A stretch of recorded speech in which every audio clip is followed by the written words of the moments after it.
Di sebuah desa terpencil bernama Sukamulyo, sebuah gubuk kecil berdiri di tengah sawah luas yang dikelilingi hutan lebat. Gubuk itu sederhana, terbuat dari kayu tua yang sudah lapuk dan beratap rumbia. Namun, ada sesuatu yang membuat gubuk itu berbeda. Konon, setiap malam, suara-suara aneh sering terdengar dari dalamnya. Suara langkah kaki, gemerisik kain, hingga suara tawa yang membuat bulu kuduk berdiri. Aji, seorang pemuda desa yang penuh rasa ingin tahu, sering mendengar cerita tentang gubuk itu dari warga. Meskipun banyak yang melarang mendekati gubuk tersebut, rasa penasaran Aji semakin tak terbendung. Apalagi setelah beberapa orang yang mencoba mendekati gubuk mengaku melihat sesosok penjaga misterius dengan mata merah menyala. "Aji, jangan sekali-kali kau ke sana. Penjaga gubuk itu bukan manusia biasa," ujar Pak Tarman, tetua desa, dengan nada penuh peringatan. Namun, larangan itu justru membuat Aji semakin bertekad. Ia merasa ada sesuatu yang harus diungkap. Pada suatu malam, dengan berbekal senter, pisau kecil, dan keberanian yang mungkin terlalu nekat, Aji memutuskan pergi ke gubuk itu. Langit mendung, dan suasana terasa mencekam. Setiap langkahnya di pematang sawah membawa bisikan angin yang terdengar seperti peringatan. Ketika Aji tiba di depan gubuk, jantungnya berdegup kencang. Gubuk itu terlihat lebih menyeramkan dari yang ia bayangkan. Pintu kayunya setengah terbuka, dan dari dalam, terdengar bunyi gemerisik seperti kain yang bergesekan. "Halo? Ada orang di sini?" Aji memanggil, suaranya bergetar. Tidak ada jawaban, hanya keheningan yang semakin mencekam. Aji memutuskan masuk ke dalam gubuk. Senter di tangannya menerangi sudut-sudut ruangan yang gelap dan berdebu. Di dalam, ia menemukan sebuah meja kayu tua dengan lilin yang sudah meleleh. Di sudut lain, ada kain lusuh yang digantung, berayun pelan meski tidak ada angin. Namun, yang paling menarik perhatian Aji adalah sebuah buku tua yang tergeletak di meja. Sampulnya sudah mengelupas, dan tulisan di atasnya hampir tidak terbaca. Dengan tangan gemetar, Aji membuka buku itu. Isinya penuh dengan tulisan tangan dalam bahasa Jawa kuno yang sulit ia pahami. Namun, ada satu gambar yang membuatnya merinding. Sketsa seorang pria tinggi dengan mata merah menyala, berdiri di tengah sawah. Saat Aji memeriksa lebih lanjut, ia merasa ada yang mengawasinya. Suasana tiba-tiba menjadi dingin, dan ia mendengar langkah kaki mendekat dari arah luar gubuk. Jantungnya hampir berhenti saat sebuah bayangan besar melintas di depan pintu. Dengan panik, Aji mematikan senter dan bersembunyi di balik meja. Ia mencoba mengatur napas, tetapi bayangan itu semakin mendekat. Sesaat kemudian, suara berat terdengar, seperti seseorang berbisik di dekat telinganya. "Kenapa kau di sini?" Aji tidak berani menjawab. Ia merasakan kehadiran sesuatu yang sangat mengintimidasi. Namun, rasa ingin tahunya mengalahkan ketakutannya. Ia beranikan diri untuk menyalakan senter kembali, hanya untuk menemukan bahwa tidak ada siapa-siapa di dalam gubuk. "Siapa yang bicara tadi?" pikir Aji sambil gemetar. Ia kembali melihat ke buku tua itu. Halaman berikutnya menunjukkan sebuah peta kasar yang menggambarkan sawah di sekitar gubuk. Di tengah peta, ada simbol berbentuk lingkaran dengan tanda silang di tengahnya. Di bawahnya tertulis kalimat dalam bahasa Jawa kuno yang kira-kira berarti, "Disinilah semuanya bermula." Aji merasa bahwa petunjuk ini penting. Ia memutuskan untuk membawa buku itu pulang untuk mempelajarinya lebih lanjut. Namun, saat ia melangkah keluar, udara terasa lebih berat. Langit yang mendung tadi kini berubah menjadi gelap gulita, meski belum tengah malam. Dari kejauhan, ia melihat sosok tinggi dengan mata merah menyala berdiri di tengah sawah, menghadap ke arahnya. Sosok itu tidak bergerak, tetapi kehadirannya cukup untuk membuat Aji ingin lari. Namun, sebelum Aji sempat melangkah, sosok itu menunjuk ke arah gubuk sambil mengeluarkan suara geraman rendah. Setelah berhasil melarikan diri dari gubuk, Aji tiba di rumah dengan napas tersengal. Ia mengunci semua pintu dan jendela, berharap sosok itu tidak mengikutinya. Namun, malam itu, ia bermimpi aneh. Dalam mimpinya, Aji melihat seorang pria tua berpakaian serba putih berdiri di depan gubuk. Pria itu berbicara dengan nada penuh peringatan. Anak muda, kau telah membuka sesuatu yang tidak seharusnya kau sentuh. Jika kau tidak hati-hati, kau akan menjadi korban berikutnya. Aji terbangun dengan keringat dingin membasahi tubuhnya. Ia merasa mimpi itu lebih dari sekadar bunga tidur. Buku tua yang ia bawa dari gubuk masih tergeletak di meja, seolah-olah menjadi saksi bisu dari peristiwa malam itu. Tanpa berpikir panjang, Aji memutuskan untuk menemui Pak Tarman keesokan harinya. Ia yakin tetua desa itu tahu lebih banyak tentang gubuk dan penjaganya. Pagi itu, Aji berjalan cepat menuju rumah Pak Tarman. Langkahnya penuh kegelisahan, tetapi ia tahu hanya Pak Tarman yang bisa memberikan jawaban atas semua misteri ini. Setibanya di sana, ia melihat Pak Tarman duduk di beranda, sibuk menganyam keranjang bambu. "Pak Tarman, saya perlu bicara. Ini tentang gubuk di tengah sawah," ujar Aji dengan nada serius. Pak Tarman berhenti sejenak, memandang Aji dengan mata yang tajam namun penuh kekhawatiran. "Kau pergi ke sana, ya?" tanya Pak Tarman. Aji mengangguk pelan, lalu menunjukkan buku tua yang dibawanya. Wajah Pak Tarman berubah pucat. Ia menghela napas panjang sebelum mengisyaratkan Aji untuk duduk. "Anak muda, kau telah membuka pintu ke masa lalu yang kelam. Gubuk itu bukan tempat biasa. Dahulu, ada seorang dukun sakti bernama Ki Sentanu yang tinggal di sana. Ia terkenal karena ilmunya yang tinggi, tetapi juga ditakuti karena praktik ilmu hitamnya. Banyak orang datang meminta bantuan, tetapi tidak semuanya kembali dengan selamat." Pak Tarman melanjutkan, Ki Sentanu memiliki seorang murid yang sangat setia, namun murid itu mengkhianatinya. Mereka bertarung hebat, dan dalam pertarungan itu, Ki Sentanu dikalahkan. Namun, sebelum meninggal, ia bersumpah akan menjaga tanah itu selamanya. Sejak saat itu, sosok penjaga dengan mata merah menyala sering terlihat di sekitar gubuk. Aji mendengarkan dengan saksama, merasa ada hubungan antara cerita itu dan buku yang ditemukannya. Ia menunjukkan peta dalam buku tersebut kepada Pak Tarman. "Pak, apa arti simbol ini?" tanya Aji sambil menunjuk lingkaran bersilang. Pak Tarman tampak terkejut. Itu adalah tempat di mana Ki Sentanu dimakamkan. Tapi makamnya bukan makam biasa. Di sana, ada sesuatu yang ia tinggalkan, sesuatu yang sangat berbahaya. Aji merasakan hawa dingin menyelimuti tubuhnya. Ia mulai mengerti bahwa apa yang ia hadapi jauh lebih besar dari yang ia bayangkan. Namun, di balik rasa takutnya, ada keinginan kuat untuk mengungkap misteri ini hingga tuntas. Pak Tarman memberikan peringatan terakhir sebelum Aji pergi. "Kalau kau ingin melanjutkan, jangan lupa berdoa dan persiapkan dirimu. Kau tidak hanya menghadapi masa lalu, tetapi juga kekuatan yang mungkin tidak bisa kau kalahkan." Dengan membawa peringatan itu dalam pikirannya, Aji memutuskan untuk kembali ke gubuk malam itu, kali ini dengan tekad yang lebih kuat, meski bahaya sudah menunggu di depan mata. Malam kembali menyelimuti desa Sukamulyo. Langit terlihat lebih gelap dari biasanya, tanpa cahaya bulan sedikit pun. Aji mempersiapkan dirinya dengan hati-hati. Ia membawa sebuah tas berisi perlengkapan sederhana, buku tua itu, senter, dan sebilah keris peninggalan almarhum kakeknya. Keris itu diyakini memiliki kekuatan pelindung. Ketika langkah kakinya menjejak di pematang sawah, Aji merasakan hawa dingin menusuk tulang. Suara jangkrik dan burung hantu mengiringinya, seolah memberi peringatan akan bahaya yang menanti. Sesampainya di gubuk, ia berhenti sejenak, mengatur napas. "Aku harus menyelesaikan ini," gumamnya, berusaha meyakinkan diri sendiri. Pintu gubuk yang tadinya tertutup rapat perlahan terbuka dengan sendirinya. Dari dalam, terdengar suara pelan seperti desahan angin. Aji melangkah masuk, dan seketika udara di dalam terasa jauh lebih berat.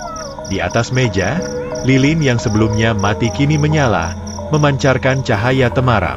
"Siapa di sini?" seru Aji dengan suara lantang, meski hatinya penuh ketegangan. Tiba-tiba, sebuah bayangan besar muncul di sudut ruangan. Sosok itu tinggi, dengan mata merah yang menyorot tajam ke arah Aji.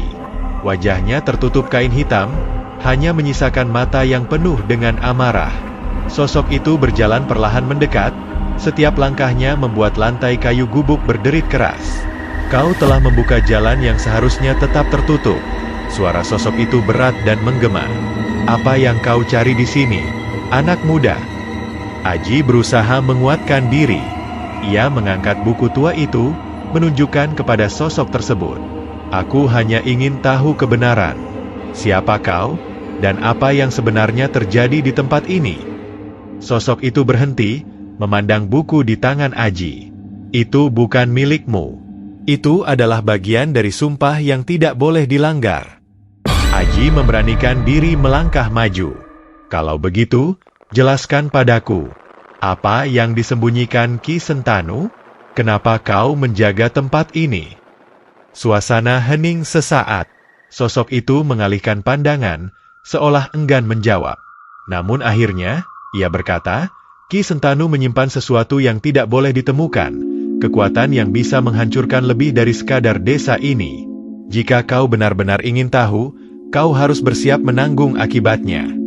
Sebelum Aji sempat bertanya lebih lanjut, lantai gubuk tiba-tiba berguncang hebat. Dari bawah tanah, terdengar suara gemuruh yang semakin keras. Sosok penjaga itu menghilang dalam sekejap, meninggalkan Aji yang kebingungan dan ketakutan. Tepat di tempat sosok itu berdiri, sebuah pintu jebakan kayu terbuka, mengeluarkan hawa panas yang bercampur aroma belerang. Tanpa pikir panjang, Aji menyalakan senter dan mengintip ke dalam lubang itu. Tangga kayu tua mengarah ke kegelapan, seolah mengundangnya untuk turun. Di antara rasa takut dan penasaran, Aji tahu bahwa pilihannya hanya dua, melanjutkan perjalanan atau kembali tanpa jawaban. Dengan tekad bulat, Aji mulai menuruni tangga, memasuki kegelapan yang penuh misteri. Setiap langkahnya terasa seperti membawa dirinya lebih dekat ke rahasia besar yang selama ini terkubur di bawah gubuk tua itu. Aji melangkah dengan hati-hati menuruni tangga kayu yang rapuh. Udara di dalam semakin pengap, bercampur aroma belerang yang menyengat. Cahaya senter di tangannya hanya mampu menembus beberapa meter ke depan, menyisakan bayangan gelap di setiap sudut. Tangga itu berakhir pada sebuah lorong batu yang panjang dan sempit, dengan dinding yang terasa lembab saat disentuh. "Apa ini?" gumam Aji sambil memeriksa sekelilingnya. Dinding lorong itu dipenuhi ukiran simbol-simbol aneh yang tidak pernah ia lihat sebelumnya. Simbol-simbol itu bersinar redup saat terkena cahaya senter, seolah hidup di dalam kegelapan. Lorong itu terasa seperti labirin. Setiap beberapa meter, Aji menemukan percabangan yang membingungkannya. Namun, sebuah firasat aneh membimbing langkahnya. Seolah-olah ia tahu kemana harus pergi. Dalam salah satu belokan, Aji melihat sesuatu yang membuatnya merinding. Sebuah patung besar menyerupai sosok Ki Sentanu seperti yang tergambar di buku tua. Patung itu memegang sebuah tongkat panjang, dengan mata yang tampak mengawasinya. "Kau telah melangkah terlalu jauh." Sebuah suara bergema dari arah patung. Aji tersentak, menoleh ke segala arah, tetapi tidak menemukan siapapun. "Setiap langkahmu mendekatkanmu pada akhir yang tidak kau duga." Aji mencoba mengabaikan suara itu, melanjutkan langkahnya dengan hati-hati. Namun, suasana semakin mencekam. Suara langkah kakinya bergema di sepanjang lorong, bercampur dengan suara-suara lain yang terdengar seperti bisikan halus. Setelah berjalan cukup jauh, Aji tiba di sebuah ruangan besar yang menyerupai aula bawah tanah. Di tengah ruangan itu terdapat lingkaran besar yang digambar di lantai dengan darah kering. Di dalam lingkaran itu, terdapat peti kayu tua yang tampak kuno, dihiasi ukiran rumit dan dilapisi rantai besi besar. "Inikah yang disembunyikan selama ini?" bisik Aji pada dirinya sendiri. Ia merasa tubuhnya gemetar. Kehadiran peti itu begitu mengintimidasi, seolah-olah ada energi besar yang terpancar darinya. Saat Aji mendekati peti itu, suara langkah kaki terdengar dari belakangnya. Ia berbalik dengan cepat, mengangkat keris yang ia bawa.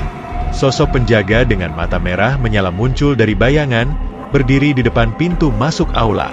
"Berhenti di situ," seru sosok itu dengan suara menggelegar. "Kau tidak tahu apa yang sedang kau hadapi, anak muda." "Aku hanya ingin tahu kebenaran," balas Aji dengan suara bergetar, tetapi penuh keberanian. "Apa yang ada di dalam peti itu? Apa yang sebenarnya terjadi di sini?" Penjaga itu mendekat, langkahnya berat dan menggema. "Itu bukan untuk manusia biasa seperti kau." Peti itu menyimpan kekuatan yang melampaui dunia ini. Jika kau membukanya, kau akan membangkitkan sesuatu yang seharusnya tetap terkubur selamanya. Aji merasa ragu. Namun, pikirannya kembali teringat pada peringatan Pak Tarman dan mimpi yang ia alami. Ia tahu bahwa peti itu adalah kunci untuk mengungkap semua misteri ini. Dengan tangan gemetar, ia menyentuh rantai besi yang melilit peti. "Jangan lakukan itu!" Suara penjaga berubah menjadi teriakan yang mengguncang ruangan. Namun, sebelum penjaga itu sempat mendekat, lingkaran di lantai mulai bersinar terang, memancarkan cahaya merah yang menyilaukan. Aji terlempar ke belakang oleh kekuatan tak terlihat, sementara peti itu perlahan terbuka dengan sendirinya. Dari dalamnya, muncul kabut hitam pekat yang bergerak seperti makhluk hidup. Suara tawa mengerikan memenuhi aula, membuat Aji menutup telinganya. "Apa yang telah aku lakukan?" pikir Aji, menyadari bahwa ia baru saja membangkitkan sesuatu yang mungkin tidak bisa ia kendalikan. Kabut hitam semakin pekat, memenuhi setiap sudut aula bawah tanah. Dari dalam kabut itu, muncul bayangan-bayangan yang menyerupai manusia, namun wajah mereka tidak jelas, hanya gelap dengan mata merah yang bersinar. Mereka bergerak perlahan, mengelilingi Aji yang masih berusaha menguasai dirinya. "Aku harus keluar dari sini," gumam Aji, namun tubuhnya terasa lemah, seolah-olah kabut itu menyedot energinya. Tiba-tiba, sebuah suara yang dalam dan menggelegar terdengar dari arah peti. "Kau telah membuka pintu yang seharusnya tetap terkunci. Sekarang, kau adalah bagian dari sumpah ini." Aji menoleh ke arah peti. Dari dalamnya, sosok tinggi menjulang muncul. Wajahnya menyerupai patung Ki Sentanu yang dilihat Aji di lorong. Tetapi kali ini hidup, dengan mata merah yang menatap tajam ke arahnya. Tangannya menggenggam tongkat yang mengeluarkan cahaya redup, tetapi auranya begitu kuat hingga membuat Aji sulit bernapas. "Siapa kau?" teriak Aji, berusaha menyembunyikan ketakutannya. "Aku adalah penjaga kegelapan ini, Ki Sentanu," jawab sosok itu dengan suara yang membuat ruangan bergetar. "Kau telah melanggar batas. Kini, kau harus menanggung konsekuensinya." Aji mengangkat kerisnya, mencoba menunjukkan keberanian. "Aku tidak takut padamu. Aku hanya ingin tahu apa yang sebenarnya terjadi dan kenapa tempat ini begitu berbahaya." Ki Sentanu tertawa, suaranya menggema di seluruh aula. "Keberanianmu mengagumkan, anak muda. Tapi, keberanian saja tidak cukup untuk melawan kegelapan ini." Tiba-tiba, bayangan-bayangan yang mengelilingi Aji bergerak mendekat. Mereka merentangkan tangan, seolah-olah mencoba menangkapnya. Aji mengayunkan kerisnya, tetapi setiap kali ia menyerang, bayangan-bayangan itu hanya terpecah menjadi kabut dan kembali bersatu. "Tidak ada jalan keluar untukmu," kata Ki Sentanu. "Kau telah memanggil kekuatan ini. Sekarang, hanya kau yang bisa menghentikannya." Aji mencoba berpikir cepat. Ia teringat buku tua yang masih ada di tasnya. Dengan tangan gemetar, ia mengeluarkannya dan membukanya. Di salah satu halaman, ada sebuah mantra yang ditulis dengan tinta merah. Meskipun ia tidak sepenuhnya memahami arti tulisan itu, Aji merasa bahwa mantra tersebut adalah kunci untuk menghentikan kekuatan ini. "Aku tidak akan membiarkanmu menghancurkan semuanya," seru Aji, lalu mulai membaca mantra tersebut dengan lantang. Saat Aji melafalkan kata-kata itu, ruangan mulai bergetar hebat. Cahaya merah dari lingkaran di lantai meredup, digantikan dengan cahaya biru yang lebih tenang. Bayangan-bayangan di sekelilingnya mulai menghilang, dan kabut hitam yang memenuhi ruangan perlahan-lahan tersedot kembali ke dalam peti. Ki Sentanu mengangkat tongkatnya, mencoba melawan kekuatan mantra itu. "Hentikan!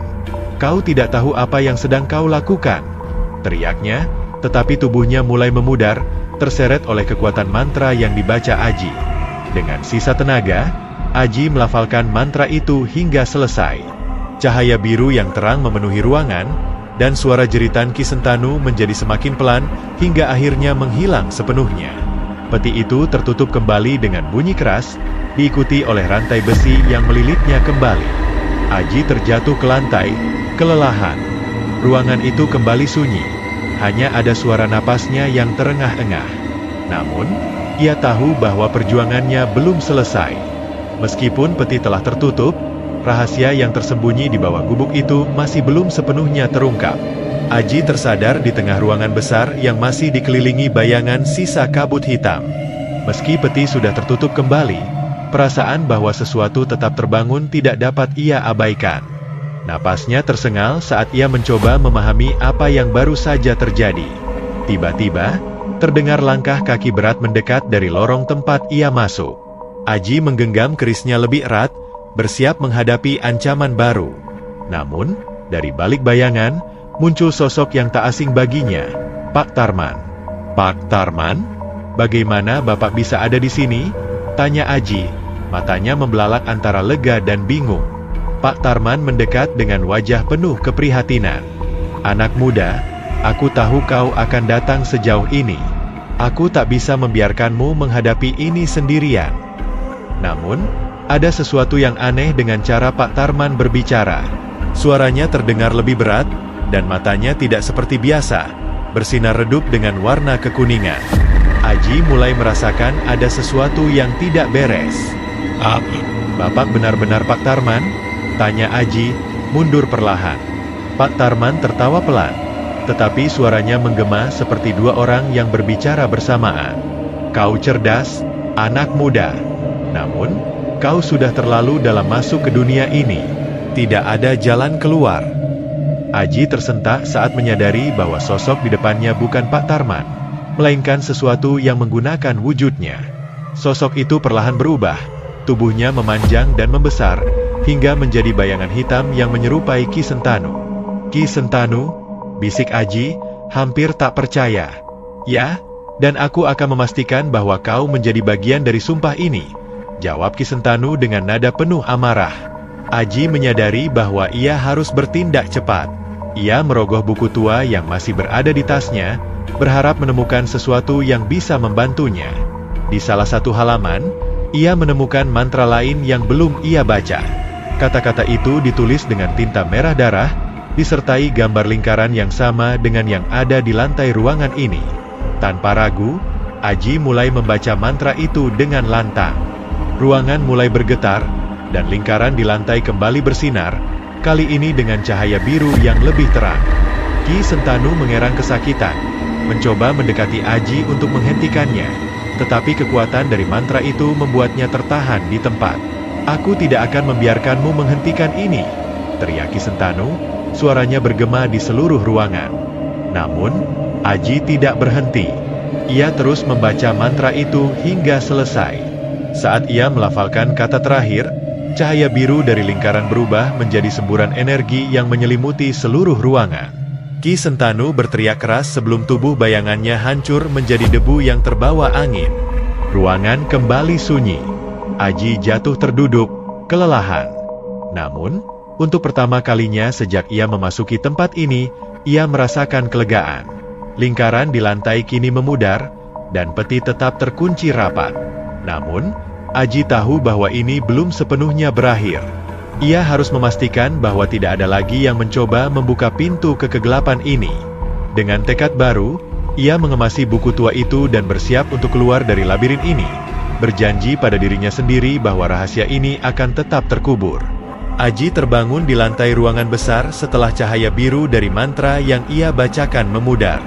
Kabut hitam yang sebelumnya menyelimuti ruangan kini telah lenyap, dan peti kayu besar di tengah lingkaran ritual tampak tertutup rapat, dengan rantai besi yang kembali mengunci rapat. Namun, suasana tidak sepenuhnya kembali normal. Lingkaran di lantai masih bersinar samar, seolah memberi peringatan bahwa bahaya belum sepenuhnya sirna. Dengan napas terengah, Aji berdiri dan mencoba memahami apa yang baru saja terjadi. Ia merasakan kelegaan sejenak, tetapi juga kesadaran bahwa tindakan ini memiliki konsekuensi yang belum ia pahami sepenuhnya. Peti itu mungkin telah tertutup kembali, tetapi Aji yakin kekuatan di dalamnya masih ada. Langkah kaki bergema di dalam lorong, memecah keheningan. Aji langsung berjaga, memegang keris yang masih ada di tangannya. Dari balik bayangan, muncul sosok Pak Tarman yang terlihat lelah tetapi tidak kalah tegas. Aji, kau berhasil, ujar Pak Tarman dengan suara serak. Tapi kau juga harus tahu, ini bukan akhir dari semuanya. Aji menatap Pak Tarman dengan kebingungan. Apa maksud Bapak? Aku sudah menutup peti itu. Apalagi yang harus dilakukan? Pak Tarman mendekati lingkaran ritual, menatap peti itu dengan penuh kehati-hatian. Ki Sentanu tidak hanya meninggalkan peti ini. Ia juga meninggalkan warisannya di dalam darah keturunannya. Selama keturunannya masih ada, kutukan ini tidak akan pernah benar-benar sirna. Aji merasa bulu kuduknya meremang. Keturunannya? Apa maksud Bapak? Pak Tarman menghela napas panjang sebelum menjawab, aku tidak tahu pasti siapa keturunannya, tetapi yang jelas, kutukan ini terus mencari jiwa-jiwa yang ingin tahu, seperti dirimu. Itulah mengapa kau harus meninggalkan desa ini, Aji. Kau telah memecahkan segel, dan kau telah menjadi bagian dari siklus ini. Aji terdiam, mencoba mencerna kata-kata itu. Ia merasa lega bahwa peti itu telah tertutup, tetapi kenyataan bahwa ia kini menjadi bagian dari lingkaran kutukan membuatnya merasa berat. Apa yang akan terjadi pada desa ini, Pak Tarman? Tanya Aji, suaranya dipenuhi kekhawatiran. Pak Tarman tersenyum tipis. Selama tidak ada yang membuka peti ini lagi, desa ini akan aman. Tapi ingat, kau harus menjaga rahasia ini. Jangan biarkan siapapun tahu apa yang ada di bawah gubuk itu. Aji mengangguk pelan. Ia tahu bahwa ini adalah tanggung jawab yang harus ia emban, meskipun berat. Dengan langkah lelah, ia mengikuti Pak Tarman keluar dari ruangan besar itu, menaiki tangga kayu yang membawa mereka kembali ke permukaan. Saat mereka keluar dari gubuk, udara malam terasa lebih dingin, tetapi juga lebih tenang. Langit yang sebelumnya mendung kini mulai menampakkan bintang-bintang. Aji menatap ke arah sawah, merasa bahwa ia telah meninggalkan bagian dari dirinya di bawah sana. Aji, pulanglah, istirahatlah, dan jangan kembali ke sini lagi, kata Pak Tarman dengan nada tegas. Tanpa berkata apa-apa, Aji melangkah pergi, meninggalkan gubuk itu di belakangnya. Namun, ia tahu bahwa ini bukanlah akhir dari segalanya. Ada sesuatu yang terus mengawasinya, sesuatu yang menunggu saat yang tepat untuk kembali. Bertahun-tahun berlalu, dan Aji tidak pernah kembali ke desa Sukamulyo. Ia memilih untuk hidup di kota, jauh dari kenangan gubuk itu. Namun, setiap malam, ia masih bermimpi tentang peti itu, tentang suara-suara yang memanggilnya kembali. Di desa Sukamulyo, gubuk itu tetap berdiri, tetapi tidak ada yang berani mendekatinya. Warga desa percaya bahwa Aji telah menyelamatkan mereka, meskipun mereka tidak tahu apa yang sebenarnya terjadi di malam itu. Namun, suatu malam, seorang anak kecil yang penasaran berjalan mendekati gubuk itu. Ia mendengar suara lirih yang memanggil namanya dari dalam. Pintu gubuk yang telah lama terkunci rapat perlahan terbuka sendiri, dan kegelapan menyambutnya. Kisah ini belum berakhir. Kutukan itu masih hidup, menunggu jiwa berikutnya untuk melanjutkan siklusnya.